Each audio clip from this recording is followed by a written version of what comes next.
નમસ્કાર, YNN news ચેનલમાં આપનું સ્વાગત છે। હવે જોઈએ આજના સમાચાર। અલકાપુરી જૈન સંઘમાં સમૂહ સામૂહિક કાર્યક્રમ યોજાયો, જેમાં 700થી વધારે લોકો જોડાયા હતા।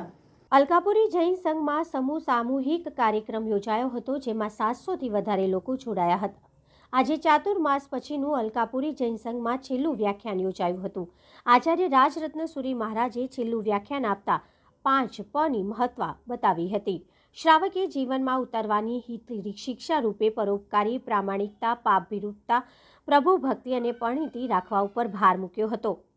ત્યારબાદ આચાર્ય રશ્મિ રત્નસુરી મહારાજે 46માં સ્વયં જીવનના ગુણાનુવાદ કરતા જણાવ્યું કે આચાર્ય રાજરત્નસુરી મહારાજમાં જે ગુણોના દર્શન થાય છે તે અરિહંતની દેશના સિદ્ધની સ્થિરતા, આચાર્યના નેતા, ઉપાધ્યાયના વાંચના અને સાધુની અપરમતા મુખ્ય છે।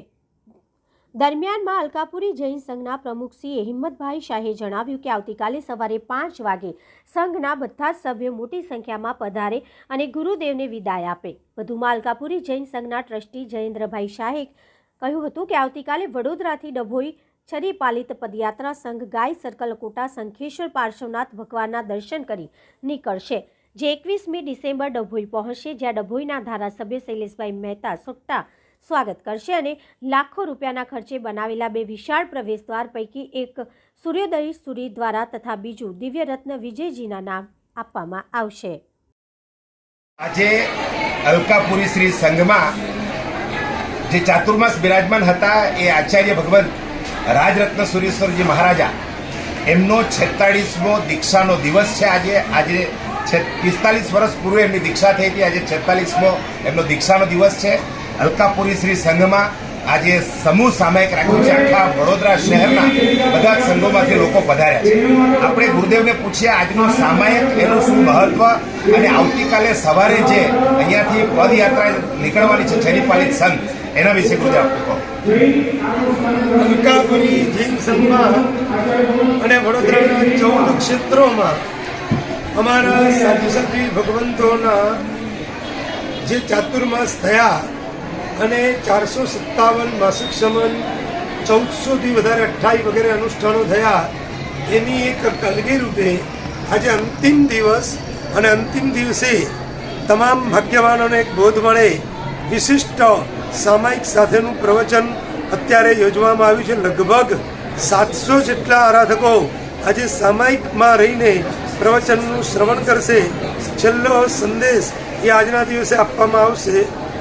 એની સાથે સાથે યોગાનુયોગ આજે અમારા 46માં સંયમ જીવનના પ્રવેશનો મંગલમય દિવસ છે। 45 વર્ષ સુધી ગુરુ ભગવંતોની કૃપાથી જે સંયમ ધર્મની આરાધના થઈ, એ આરાધના નિરાબાદ આગળ વધે એવી એક શુભ ભાવના પણ સંઘ લઈને બેઠો છે, અને એના કારણે પણ આજનું અનુષ્ઠાન આયોજિત કરવામાં આવ્યું છે। એટલે આજના 2 કારણો, અંતિમ પ્રવચન અને 46માં સંયમ વર્ષમાં પ્રવેશ। આવતીકાલે સવારે અમારો અહીંથી વિહાર થશે। લગભગ 580 આરાધકો, કેટલાય શ્રાવક શ્રાવિકાઓ અને 80 જેવા સાધુ સાધ્વી સાથે અમારા સંઘનું પ્રસ્થાન 1100-1200 જેટલા ભાવિકો સહિત આવતીકાલે સવારે થશે।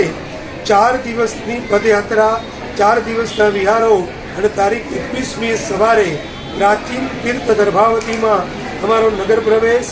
એ જ દિવસે નગરના 2 મુખ્ય પ્રવેશ દ્વારો, જેના ઉપર અમારા ગુરુદેવ તથા અમારા સ્વર્ગસ્થ પિતા મુનિવર એમના નામાંકનો કરાયા છે, એના ઉદ્ઘાટન થશે, અને એ દિવસે જ તમામ સંપત્તિઓની સંગમાળનું મંગલમય વિધાન થશે।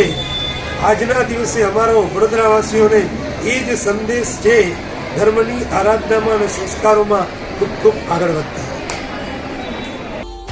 Subscribe now and press the bell icon. Never miss an update.